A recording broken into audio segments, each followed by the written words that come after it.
Di dalam Al-Quran banyak informasi. Ibrahim itu nabi, Khalilullah, bahkan Rasul, bahkan disebut ulul azmi. Artinya pangkatnya, makomnya benar-benar luar biasa. Kalau ini dibandingkan dengan Imran, kita pasti juga bertanya siapa itu Imran? Imran itu bukan nabi, Imran itu bukan rasul, Imran itu juga bukan ulul azmi. Imran itu bukan siapa-siapa. Tapi masalahnya, kenapa nama Ibrahim disandingkan dengan nama Imran di surah yang sama, di ayat yang sama? Padahal tidak sebanding, tapi disandingkan. Kenapa?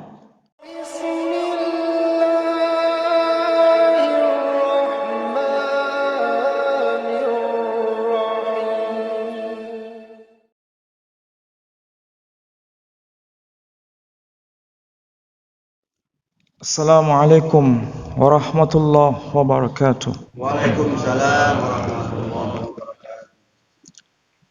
Alhamdulillahi rabbil alamin. Alhamdulillahilladzi arsala rasulahu bil huda wa dinil haqq liyudhhirahu 'alad dini kullih wa kafaa billahi shahida. Ashhadu an la ilaha illallah wahdahu la syarika lah wa ashhadu anna Muhammadan abduhu wa rasuluh la nabiyya ba'dah. Qala Allah tabaraka wa ta'ala fil Qur'anil Aziz, a'udzu billahi minasy syaithanir rajim. Bismillahirrahmanirrahim. Idz qalat imra'atu Imran rabbi inni nadartu laka ma fi batni muharraran fataqabbal minni innaka antas samiul alim. Al-ayah. Shadaqallahul azim. Saudara-saudara, Bapak Ibu sekalian yang saya hormati, alhamdulillah pada pagi ini kita bisa bersama-sama untuk thalabul ilm. Mudah-mudahan langkah kaki kita dari rumah untuk menunaikan sholat subuh berjamaah sekaligus untuk menuntut ilmu semua mendapat maghfirah dan rahmah dari Allah Subhanahu wa taala. Bapak Ibu sekalian yang saya muliakan, pagi ini kita akan mencoba untuk mentadabbur ayat-ayat Allah yang termaktub di dalam surah Ali Imran, surah yang ketiga. Tadi ayat yang saya baca ayat 35. Kalau ayat itu diterjemahkan secara harfiah, saya akan coba untuk menjelaskan. Idz qalat imra'atu Imran. Ingatlah tatkala telah berkata istri Imran. Di awal ayat itu ada satu kata yang diwakili dengan dua huruf, yakni huruf alif dan dzal. Kalau diberi tanda baca berbeda, maka maknanya berbeda. Kalau dibaca idza, itu menunjukkan bahwa peristiwa itu belum terjadi. Idza. Tapi kalau dibaca idz, maka peristiwa itu sudah terjadi. Jadi meskipun hurufnya sama, kalau diberi tanda baca berbeda, maka maknanya berbeda. Itulah keunikan Al-Quranul Karim. Dan para salafus salih semenjak zaman Nabi Muhammad sallallahu alaihi wasallam, yakni generasi sahabat sampai generasi berikutnya sampai generasi kita, cara membaca ini tidak pernah salah. Karena kita ada semacam mata rantai yang mewarisi ilmu Al-Quran dari generasi terdahulu. Jadi ayat ini mengingatkan kepada kita atas peristiwa yang terjadi di masa lampau, dan itu menjadi renungan bagi kita bersama karena kemungkinan besar menjadi panduan bagi generasi ke depan. Itulah sebabnya Allah awali dengan ungkapan idh. Jadi bukan sekedar nostalgia, bukan sekedar kenangan masa lalu, tapi ini merupakan pelajaran yang harus menjadi renungan kita bersama dalam menatap masa depan. Saya kembali pada ayat ini. Idz qalat imra'atu Imran. Ingatlah tatkala peristiwa ini telah terjadi ketika istri Imran telah berkata, Rabbi, wahai ya Tuhan, inni, sesungguhnya aku, nadartu laka, benar-benar telah bernazar semata-mata hanya untuk Engkau. Ma fi batni muharraran fataqabbal minni. Semata-mata bernazar untuk Engkau, ma fi batni, apa yang ada dalam buah rahimku, sebagai pelayan suci di rumah Allah di Yerusalem maksudnya. Fataqabbal minni, maka terimalah nadarku ini. Innaka, sesungguhnya Engkau, antas sami'ul alim, Engkau benar-benar as-sami', maha mendengar lagi maha mengetahui. Ini merupakan pelajaran untuk kita. Ada satu keluarga yang orientasi hidupnya itu hanya untuk Allah Subhanahu wa ta'ala. Motif hidupnya hanya untuk Allah Tabaraka wa ta'ala. Dan motif hidup hanya untuk Allah ini mengacu pada investasi akhirat, bukan investasi dunia. Karena kita hidup ini dihadapkan pada dua pilihan saja. Mau investasi dunia atau investasi akhirat. Orang yang hidupnya benar, orang yang hidupnya lurus, dia tidak akan pernah melenceng dari investasi dunia, dari investasi akhirat maksudnya. Jangan sampai melenceng dari investasi akhirat. Kalau orientasi hidup hanya untuk investasi dunia, maka kita rugi selama-lamanya. Disinilah ayat ini memberikan pelajaran bagi kita, bagaimana istri Imran, didikan dari suaminya, yakni Imran, orientasi hidupnya hanya untuk Allah, semata-mata hanya untuk Allah. Inni nadartu laka, semata-mata hanya untuk Engkau, bukan motif lain. Dan di sini investasi akhiratnya diwakili dengan ungkapan ma fi batni, apa yang ada dalam buah rahimku, sebagai muharrar, sebagai pelayan suci bagi rumah Allah yang ada di Baitul Maqdis, di Al-Quds, Yerusalem. Ini ayat sebenarnya contoh yang paling ekstrim. Kenapa disebut sebagai contoh yang paling ekstrim? Ma fi batni itu berarti apa yang ada dalam buah rahimku. Bapak-bapak saya kira nggak punya rahim. Kalau ibu-ibu bisa bayangkan itu. Bagaimana cara memahami ma fi batni, apa yang ada dalam buah rahimku. Berarti ini bicara mengenai generasi. Ini bicara mengenai keturunan. Ini bicara mengenai anak kita. Kalau kita waktu masih muda dulu, ini kebetulan sudah mantan-mantan muda semua. Saya nggak lihat anak muda di sini. Mana? Oh iya. Saya nggak lihat. Ternyata ada satu orang di antara semua.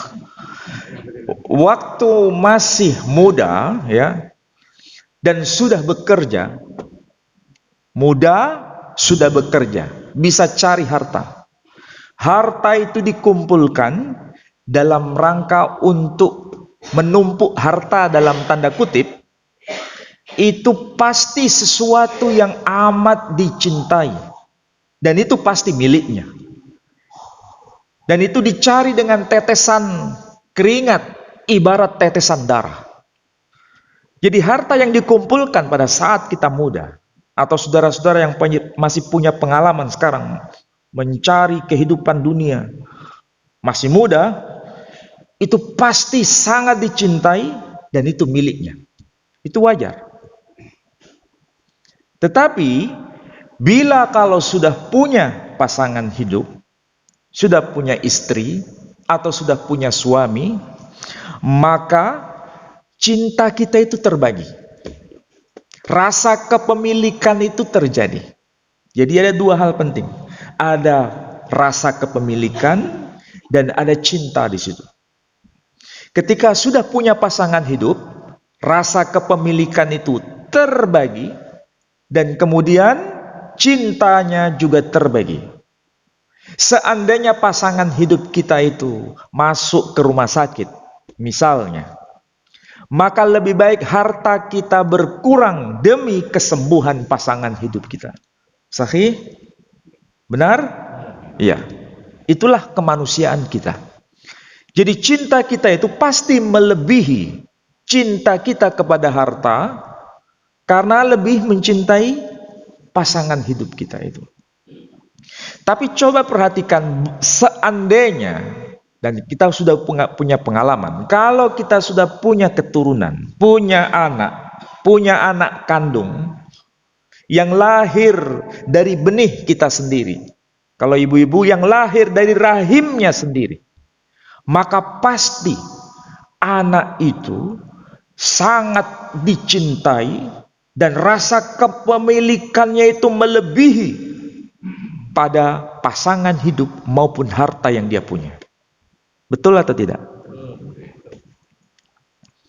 Disinilah kita bisa membaca melalui ayat ini bahwa Allah Subhanahu wa ta'ala memberikan contoh yang paling ekstrim.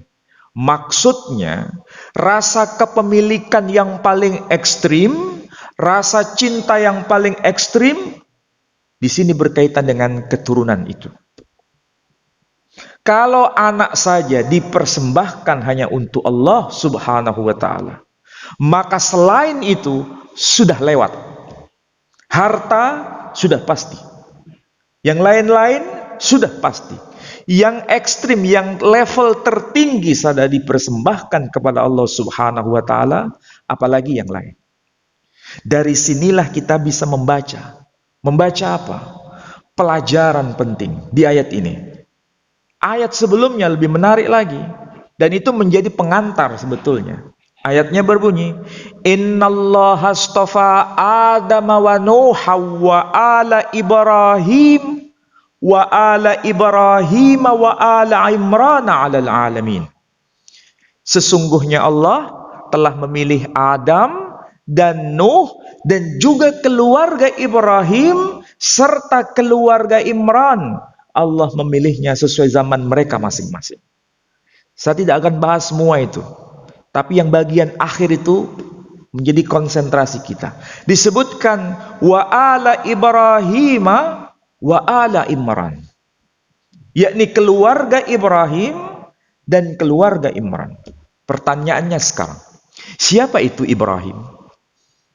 Di dalam Al-Quran banyak informasi. Ibrahim itu nabi, Khalilullah, bahkan Rasul, bahkan disebut ulul azmi. Artinya pangkatnya, makomnya benar-benar luar biasa. Kalau ini dibandingkan dengan Imran, kita pasti juga bertanya siapa itu Imran? Imran itu bukan nabi, Imran itu bukan Rasul, Imran itu juga bukan ulul azmi, Imran itu bukan siapa-siapa. Tapi masalahnya, kenapa nama Ibrahim disandingkan dengan nama Imran di surah yang sama, di ayat yang sama? Padahal tidak sebanding, tapi disandingkan. Kenapa? Bahkan yang lebih menarik lagi, disebutkan wa ala Ibrahim wa ala Imran, yakni keluarga Ibrahim dan keluarga Imran. Pertanyaannya sekarang, siapa itu keluarga Ibrahim? Siapa itu anak-anak Ibrahim? Anak-anak Ibrahim diceritakan di dalam Al-Quran, namanya disebut dalam surah Ibrahim. Di dalam surah Ibrahim, ayat yang ke-39, surah yang ke-14 dikatakan, Alhamdulillahilladzi wahabali alal kibari Ismail wa Ishaqa inna rabbi lasami'ud du'a. Segala puji bagi Allah yang telah menganugerahkan kepadaku di masa yang sangat tua, yakni Ismail dan Ishak. Sesungguhnya Tuhanku maha mendengar atas doa yang dipanjatkan. Pertanyaannya, siapa itu Ismail? Siapa itu Ishak? Kedua-duanya nabi disebutkan dalam Al-Quranul Karim. Bahkan kisah keteladanan, ketaatan mereka kepada Allah Subhanahu wa Ta'ala, salah satunya Ismail, dikorbankan, ketaatannya luar biasa. Diceritakan di dalam surah As-Saffat, surah 37, mulai ayat 100 dan seterusnya. Artinya, makom keluarga Ibrahim itu pangkatnya juga luar biasa. Nabi. Hal yang kemudian kita bertanya, siapa itu keluarga Imran? Siapa itu anak Imran? Anak Imran dikatakan dalam ayat berikutnya, wa inni sammaituha Maryam. Dan aku memberi nama bayi perempuan ini dengan nama Maryam. Artinya anak Imran itu seorang manusia perempuan yang secara biologis, secara fisik tidak sebanding dengan Ismail dan Ishak yang seorang laki-laki. Secara fisik, secara makom, Ismail nabi, Ishak nabi. Maryam itu siapa? Nabi? Bukan. Rasul? Bukan. Ulul azmi? Bukan. Maryam bukan siapa-siapa. Tidak sebanding bila dibandingkan dengan Ismail maupun Ishak. Tapi kenapa di ayat ini keluarga Imran disandingkan dengan keluarga Ibrahim? Jawabannya sederhana, Bapak Ibu sekalian. Ada sesuatu yang Allah sengaja untuk jadikan pelajaran bagi kita. Biasanya manusia pada umumnya itu punya alibi. Alibi itu apa? Mencari pembenaran. Dengan bahasa sederhana, orang Surabaya maksudnya, kalau kita disuruh mencontoh, meneladani teladan kenabian, yakni teladan seorang nabi, Ibrahim misalnya, kita punya alibi. Gak mungkin kita bisa meneladani Ibrahim. Ibrahim itu nabi. Ibrahim itu Khalilullah, kekasihnya Allah. Ibrahim itu ulul azmi. Kita punya alibi, gak mungkin bisa. Biasanya begitu kita ini. Umumnya alibinya begitu, untuk cari pembenaran. Iya, dan itu fakta real. Kita selalu mencari pembenaran supaya tidak kena apa? Perintah itu. Karena mengaku bahwa makomnya tidak sama. Dia nabi, kita bukan siapa-siapa. Meskipun setiap hari kita sebut nama Ibrahim, buktinya baru saja kita tunaikan sholat itu. Ketika kita bertahiyat, apa yang dibaca? Allahumma sholli ala Muhammad wa ali Muhammad kama shallaita ala Ibrahim wa ali Ibrahim. Kita biasa menyebut nama Ibrahim dan keluarga Ibrahim, tapi pada saat yang sama kita punya alibi untuk tidak mencontohnya. Hanya biasa menyebut nama, tapi tidak mau mencontohnya, alibi dengan dasar dia nabi, kita bukan siapa-siapa. Tapi coba ikuti ayat ini. Ternyata Allah Subhanahu wa taala meletakkan nama Imran dan keluarga Imran.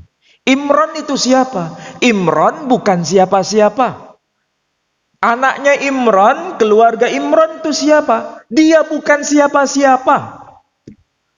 Kalau Imran dan keluarga Imran yang bukan siapa-siapa mampu diletakkan sejajar dengan Ibrahim, mengapa kita tidak bisa? Asal kita dihadapkan pada dua opsi, mau atau tidak mau. Hanya itu saja. Tidak ada pilihan ketiga. Mau meneladani keluarga Imran atau tidak mau meneladani keluarga Imran. Karena kita bukan siapa-siapa, keluarga Imran juga bukan siapa-siapa. Seharusnya kita bisa. Tidak ada alibi lagi. Tidak ada alibi lagi. Nah, masalahnya, kenapa keluarga Imran itu disandingkan meskipun tidak sebanding? Karena ternyata hidupnya mengikuti teladan kenabian Ibrahim. Bagaimana kita cari bukti validasinya? Nah, coba perhatikan tuh. Apa yang dilakukan oleh istri Imran, didikan dari Imran, orientasi hidupnya hanya untuk Allah dan mempersembahkan keturunannya untuk menjadi pelayan suci di rumah Allah, Baitullah di Yerusalem. Dan bagaimana yang dilakukan oleh Ibrahim? Sama.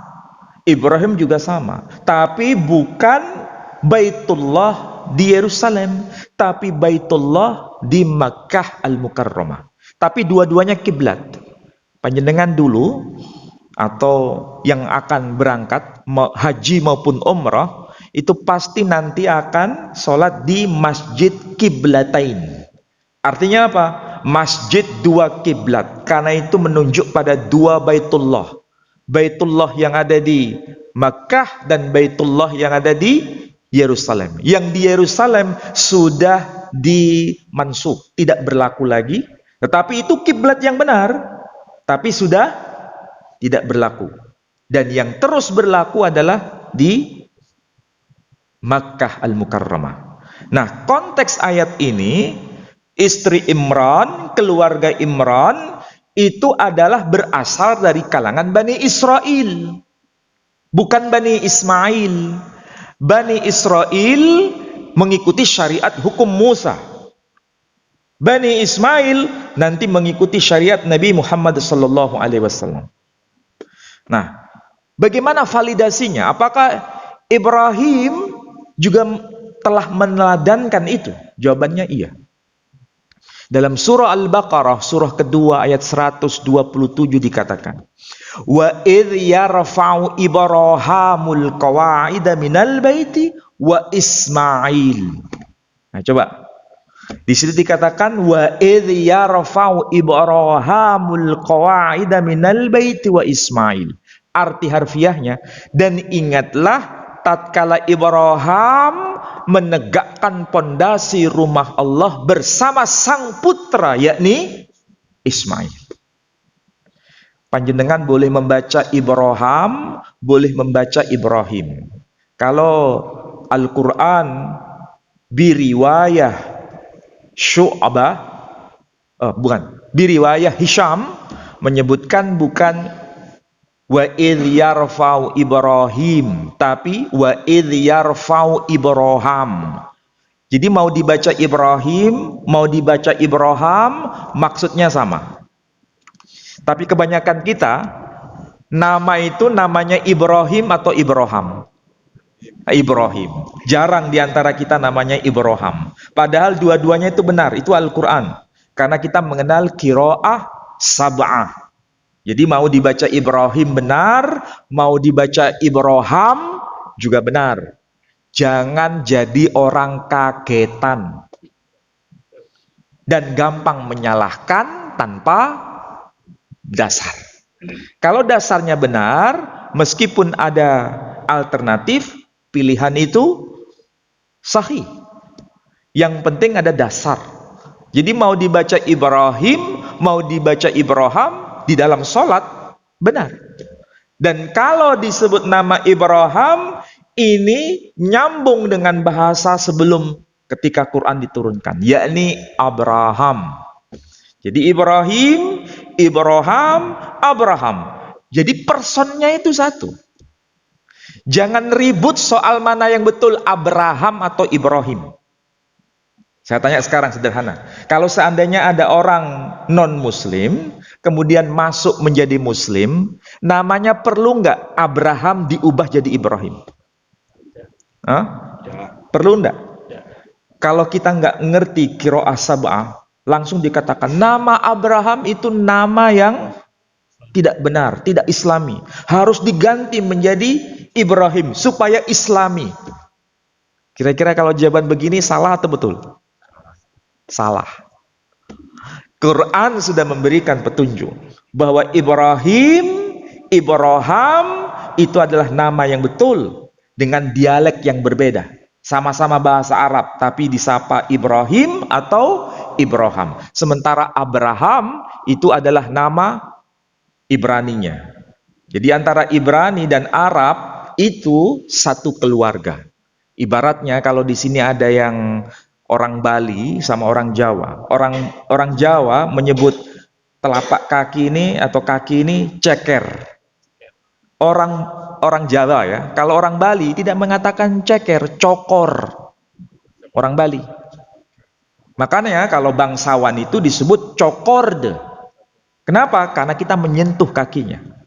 Itu cokor dan ceker. Saya tanya sekarang, cokor dan ceker itu bendanya sama atau beda? Sama. Ini pintu, orang Jawa mengatakan lawang. Orang Madura mengatakan labeng. Saya bertanya sekarang, lawang dan labeng bendanya sama atau beda? Sama. Hanya dialeknya yang beda. Orang Jawa, ibu-ibu biasanya, bumbu masak yang penting adalah bawang. Orang Jawa mengatakan bawang. Orang Madura nggak bisa ngomong bawang, bebeng. Betul kan?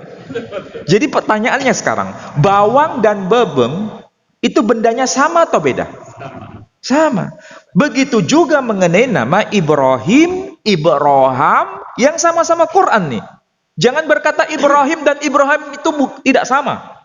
Ini berarti kurang piknik. Terlalu pinter semangatnya, tapi nggak mau belajar. Sehingga fatwanya jadi keliru.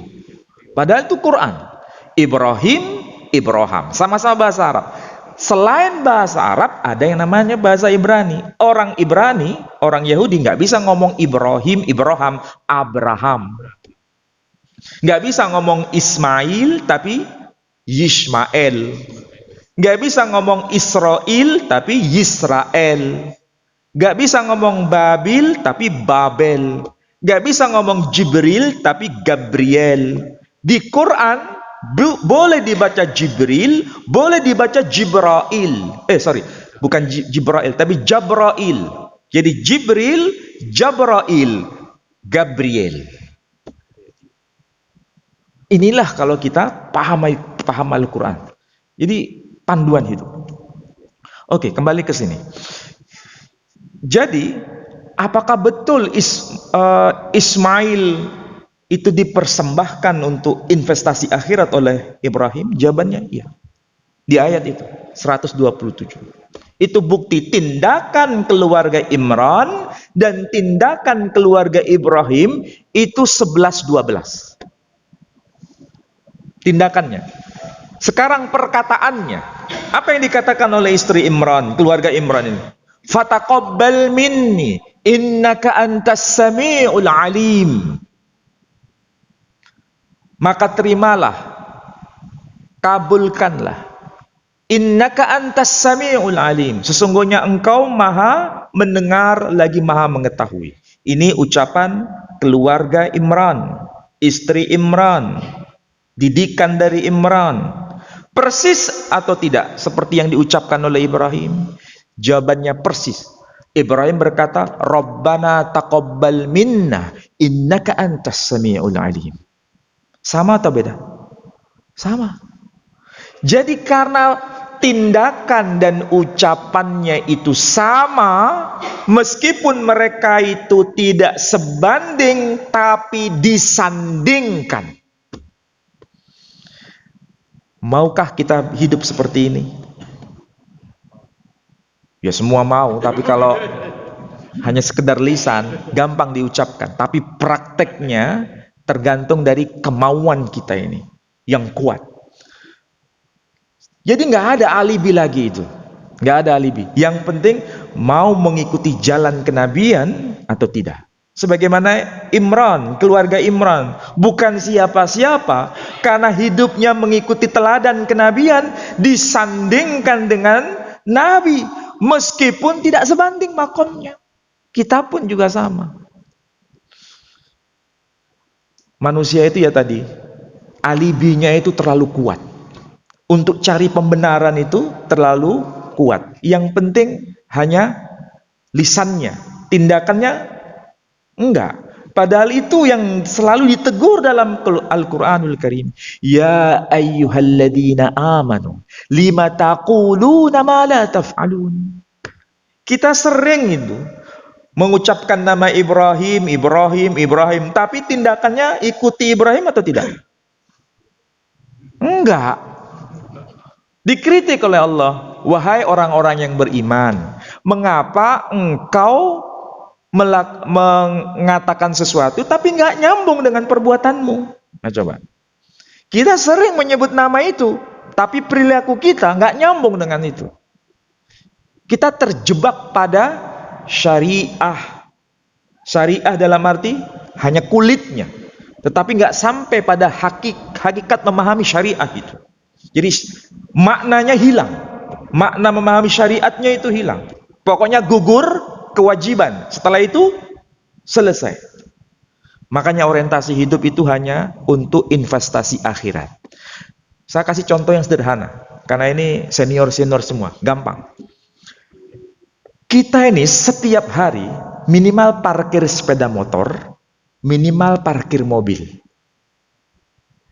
Kalau setiap hari parkir sepeda motor, parkir mobil, niat kita itu untuk bayar parkir atau niatnya sedekah? Kebanyakan kita ini niatnya itu parkir. Jadi kalau seandainya parkirnya itu agak mahal sedikit, yang keluar apa? Gerundel. Betul enggak? Ketika kita ini gerundel, tidak ikhlas. Ketika tidak ikhlas, uang sudah keluar. Kita suudzon sama orangnya. Apa yang kita dapat? Kita nggak dapat apa-apa kecuali sepeda motor, mobil kita diparkirkan, dijaga, selesai. Itu investasi dunia. Tapi kalau niat kita sejak awal itu adalah bukan niatnya parkir tapi sedekah, di situ kita dapat double. Yang digapai investasi akhirat, investasi dunia ikut. Jadi kalau niatnya sedekah, itu sudah investasi akhirat. Apalagi sudah dijaga. Ya kan? Kenapa? Niatnya sedekah. Kita lupa. Maka nanti setelah pulang dari pengajian ini, ya, niatnya jangan niat parkir. Niatnya apa? Sedekah. Jangan sampai setiap hari ini kita tidak sedekah. Kita nggak tahu kapan nyawa kita akan diambil oleh malaikat maut. Kita nggak tahu. Yang paling sederhana lagi, sering kali kan kita menjumpai polisi cepek itu. Ya, sekarang apalagi cari pekerjaan itu susah. Bukannya mereka itu malas, ngelamar di sini pekerjaan nggak diterima, di situ nggak bisa, di situ nggak bisa. Yang paling sederhana yang dia bisa apa? Polisi cepek. Kita memberi polisi cepek itu, ada juga yang nggak memberi. Saya nggak bicara mengenai yang nggak memberi, yang memberinya itu niatnya apa? Memberi, sekedar memberi dalam arti karena terima kasih sudah dibantu, belok, atau niatnya sedekah. Kebanyakan kita niatnya apa? Memberi dalam arti terima kasih sekedar itu, bukan niatnya sedekah. Coba bayangkan, betapa pinternya itu makhluk yang satu ini, yakni iblis laknatullah alaih. Kita dibelokkan dengan niat investasi akhirat hanya untuk investasi dunia. Padahal seharusnya itu bisa kita lakukan, tapi kita dilupakan itu. Nah, pelajaran yang kita bisa pelajari di ayat ini, investasi akhirat itu jangan sampai lupa. Hidupnya benar-benar nyambung antara lisannya dengan tindakannya. Dan yang ketiga, kenapa disandingkan dengan Ibrahim? Masalahnya di sini dikatakan wa inni sammaituha Maryam wa inni u'idzuha bika wa dzurriyyataha minas syaitonir rajim. Dan sesungguhnya aku memberi nama bayi perempuan ini dengan nama Maryam, dan aku sesungguhnya memohon perlindungan anak ini dan keturunannya dari godaan setan yang terkutuk. Intinya, pandangannya itu jauh ke depan. Bicara mengenai dzurriyah, itu bukan satu generasi. Bicara mengenai dzurriyah, itu antar generasi di masa depan, yang barangkali kita sendiri tidak menangi zaman mereka. Apa itu bahasa Indonesia menangi itu? Tidak sezaman dengan mereka. Kita sudah di alam kubur, tapi generasi kita sudah banyak. Itulah pandangan ke depan. Dan apakah pandangan seperti ini juga mengikuti jejaknya Ibrahim? Iya. Di mana? Di ayat 128. Rabbana waj'alna muslimaini laka wa min dzurriyyatina ummatan muslimatan lak. Wahai ya Rabb, ya Tuhan kami, jadikan kami berdua, yakni aku, Ibrahim dan Ismail, sebagai dua orang yang bertaslim muslim kepadamu, wa min dzurriyyatina, dan juga keturunan kami. Keturunan di sini yang dimaksud bukan Ismail, tapi generasi yang akan muncul dari sulbinya Ismail. Itulah yang dimaksud dzurriyyatina. Ummah itu bukan satu orang, bukan dua orang, tapi kumpulan banyak orang yang akan muncul di masa depan. Pandangannya ke depan. Kebanyakan kita ini pandangannya sempit sesaat, bukan ke depan. Maka jangan remehkan doa untuk generasi kita, anak cucu kita. Kita mungkin tidak sezaman dengan mereka, tapi saat ini kita sudah mempersiapkan melalui doa supaya generasi dari sulbi kita itu menjadi orang-orang yang selalu taat kepada Allah Subhanahu wa taala. Itulah pandangan ke depan. Sudahkah kita melakukan hal yang sama? Hal seperti ini memang remeh, tetapi seringkali kita lupa. Seandainya kita bisa lakukan itu, luar biasa ini. Makanya Ibrahim itu, meskipun generasinya tidak sezaman dengan kita, itu abad keberapa Ibrahim itu? Namanya disebut bukan hanya orang Islam, tapi non-Muslim pun juga menyebut nama Ibrahim.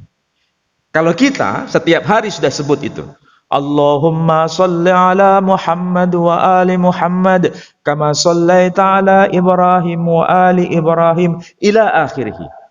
Pertanyaannya, apakah kaum Nasrani juga menyebut nama Ibrahim? Iya. Di dalam kitab mereka disebutkan Eladilidute Aiso de Masiho Breh David Breh Abraham. Inilah daftar silsilah Aiso de Masiho atau Isa al-Masih, Breh David keturunan Daud, Breh Abraham keturunan Abraham. Kita pun juga sama, menyebut nama Ibrahim disandingkan dengan Nabi kita Muhammad sallallahu alaihi wasallam. Mereka menyebut nama Ibrahim disandingkan dengan nama Isa the Masiho atau Isa al-Masih. Lalu bagaimana dengan orang Yahudi? Orang Yahudi itu setiap hari berdoa 3 kali, subuh, zuhur, maghrib. Tapi tidak menyebutnya duhur, menyebutnya sohorayim. Tidak menyebutnya maghrib, tapi eref. Eref itu juga maghrib. Jadi 3 kali mereka ibadah. Apa yang mereka ucapkan? Apakah menyebut nama Ibrahim? Iya. Mereka berkata begini. Shema Yisrael Adonai Eloheinu Adonai Echad. Elohei Avotenu, Elohei Avraham. Velohei Yitzhak, Velohei Yaakov. Maksudnya begini, Shema Israel, kalau Arabnya itu Isma'u ya Israel, dengarlah wahai keturunan Israel, wahai Bani Israel. Azanai Elohinu, Tuhan kita, Allah itu Azanai Ehad, Allah itu Ehad. Kalau kita menyebut Ahad, satu. Elohei Avotinu, Tuhannya nenek moyang kami. Siapa nenek moyangnya? Elohei Abraham, Tuhannya Ibrahim. Velohei Yitzhak, Tuhannya Ishak. Velohei Yaakov, Tuhannya Yakub. Karena Nabi Yakub itu gelarnya Israel. Anak keturunan Yakub disebut Bani Israel. Jadi mereka itu keturunan 3 nabi loh. Nabi Ishak, Nabi Ibrahim, Nabi Yakub. Makanya disebut Bani Israel. Menyebut 3 nenek moyang utama ini. Nama Ibrahim disebut. Jadi meskipun mereka kaum Yahudi itu menyimpang juga dari Islam, tapi nama Ibrahim tetap abadi. Coba bayangkan. Dipahami oleh umat yang berbeda, namanya tetap abadi. Pelajaran untuk kita. Kalau kita mau abadi nama kita ini, maka teladanilah Ibrahim. Dalam segala aspeknya. Pasti kita akan dikenang oleh generasi bergenerasi. Padahal antara Nabi kita Muhammad sallallahu alaihi wasallam dengan Ibrahim itu jaraknya berapa generasi? Oh, jauh. Kalau menurut dalam Tarikh At-Tabari, Nabi Muhammad itu Muhammad bin Abdullah bin Abdul Muttalib bin Hashim bin Abdi Manaf bin Qusay bin Kilab bin Kilab bin Murrah bin Ka'ab bin Lu'ay bin Ghalib ibn Fikhr alias Quraisy. Itu masih ke atas lagi. Udah berapa generasi tadi? 12 generasi, ya. Bin Malik bin Nadr bin Kinanah bin Khuzaimah bin Mudrika bin Ilyas bin Mudar bin Nizar bin Ma'ad bin Adnan bin Udad bin Zaid bin Yaqdir bin Yaqdum bin Hamasa bin Nabat bin Khidar bin Ismail bin Ibrahim. Berapa generasi? Oh, sampai nggak ngitung masalahnya. Itu berapa generasi itu? Tapi karena Ibrahim wataknya, teladannya kayak begitu, maka dia dikenang. Jadi jangan sekedar pokoknya mengucapkan nama Ibrahim dalam sholat selesai. Bukan itu. Tujuan Islam itu bukan hanya di kulitnya. Kita sering berdebat mengenai kulitnya. Apa itu perdebatan di kulit? Pakai Sayyidina atau tidak pakai Sayyidina? Berhenti di situ. Iya kan? Itu kulit. Tapi mereka semuanya lupa. Meneladani Ibrahim, lupa semua. Apakah agama itu hanya kulit? Saya kadang-kadang kalau membicarakan hal yang kulit, bukan berarti tidak penting. Penting juga. Tetapi jangan berhenti di situ. Itu baru koma, belum titik. Nyebut nama Ibrahim masih diperdebatkan. Ini nama Ibrahim atau Ibrahim atau Abraham. Berdebat di situ. Pakai Sayyidina Ibrahim atau tidak pakai Sayyidina. Berdebatnya sampai harus saling membenci satu dengan yang lain. Tapi mereka lupa, nggak bisa meneladani Ibrahim. Jadi saya berharap kita bisa berubah. Yang laki-laki, jadikan fotokopi Ibrahim untuk kita. Yang perempuan, jadikan Sayyidah Hajar fotokopinya. Anak-anak kita, jadikan fotokopinya Ismail. Coba bayangkan, kalau kita mengikuti Ibrahim, yang laki-laki, ibu-ibu mengikuti Hajar, Sayyidah Hajar, anak-anak mengikuti Ismail, kira-kira menjadi keluarga kayak apa itu? Jangan sekedar subhanallah. Itu baru koma. Masih ada kelanjutannya. Prakteknya. Nah itu. Prakteknya ini. Kesabarannya seperti apa? Kecintaannya kepada Allah seperti apa? Nah itu. Mudah-mudahan apa yang saya sampaikan bermanfaat untuk Bapak Ibu sekalian. Baik, ada yang mau tanya? Ini kurang 10 menit.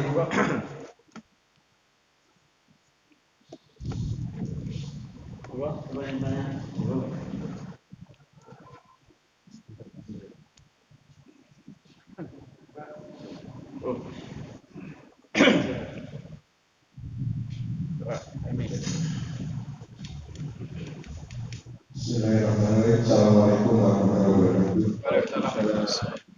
tadi disampaikan bahwa Islam, kemudian umat Nabi Isa, kemudian Yahudi itu tetap mengatakan bahwa Ibrahim, ya, berulang kali disampaikan dalam ibadahnya, menganut atau merujuk kepada nama Ibrahim. Apakah itu yang kemudian ada banyak orang mengatakan bahwa agama itu sama? Karena dalam ibadah-ibadah mereka juga menyebut seperti yang dilakukan oleh umat Islam. Kemudian putusnya di mana? Apakah memang ada ayat yang mengatakan bahwa setelah generasi-generasi berikut maka generasi yang terakhirlah yang harus diikuti? Demikian. Terima kasih. Assalamualaikum warahmatullahi wabarakatuh. Waalaikumsalam warahmatullahi wabarakatuh. Ya, jadi sebetulnya kalau mau dijelaskan dan dijabarkan, tokoh yang dimaksud itu sebenarnya sama tokohnya. Lafal atau pelafalan berbeda karena memang bahasa berbeda. Nabi Musa menerima kitab Taurat itu dalam bahasa Ibrani. Sementara Nabi Musa itu cicit yang sekesekian dari Ibrahim, jaraknya jauh.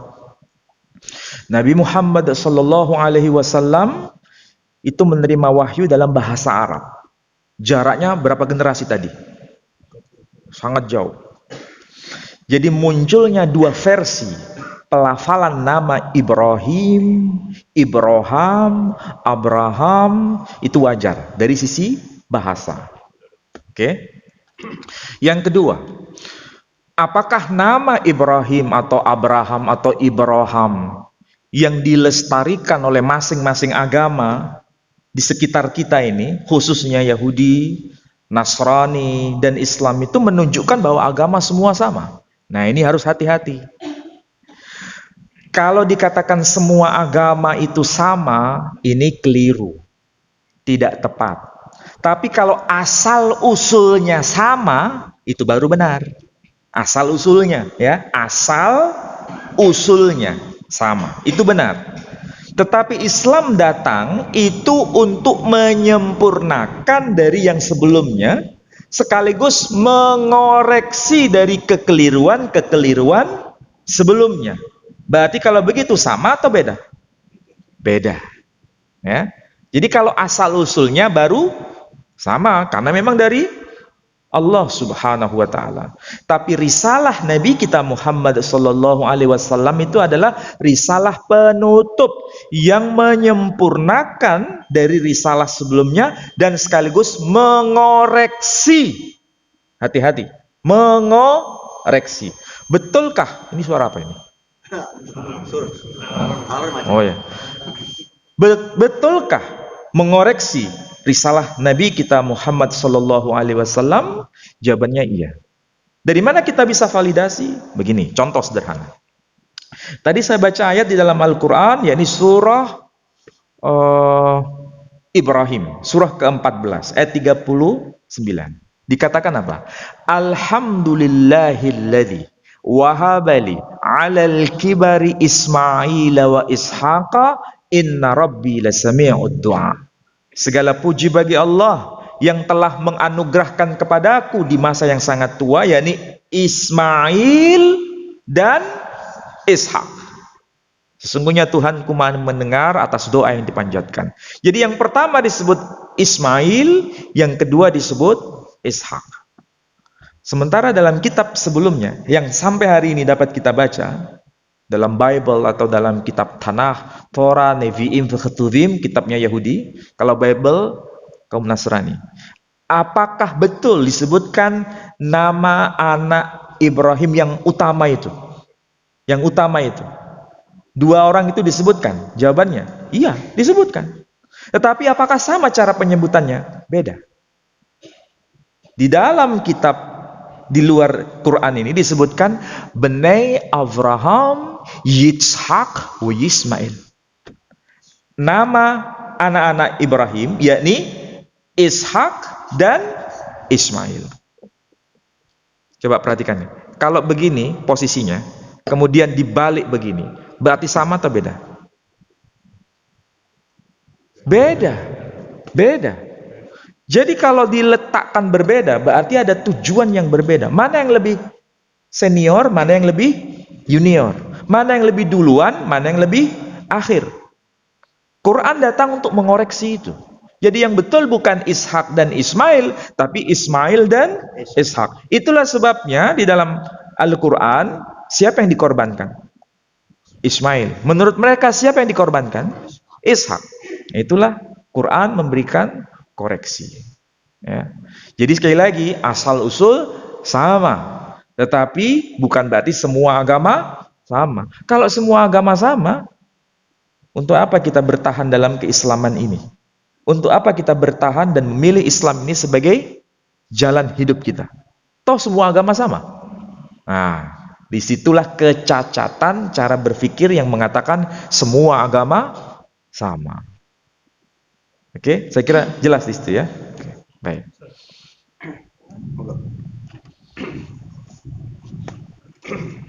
Kalau tadi disampaikan bahwa ikhlaf Baitul Maqdis sama Makkah, dan Baitul Maqdis itu sekarang sudah tidak ada. Sekarang berada Makkah.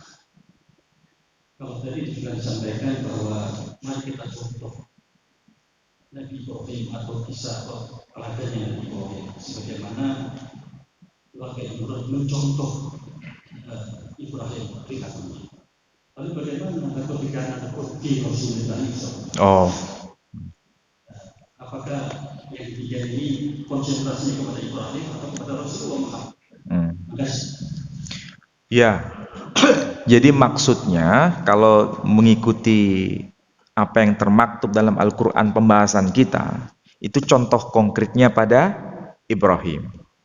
Tetapi untuk kita, bukan berarti Ibrahim itu contoh yang tidak baik, itu contoh yang baik. Tapi contoh yang paling sempurna adalah Nabi kita Muhammad sallallahu alaihi wasallam.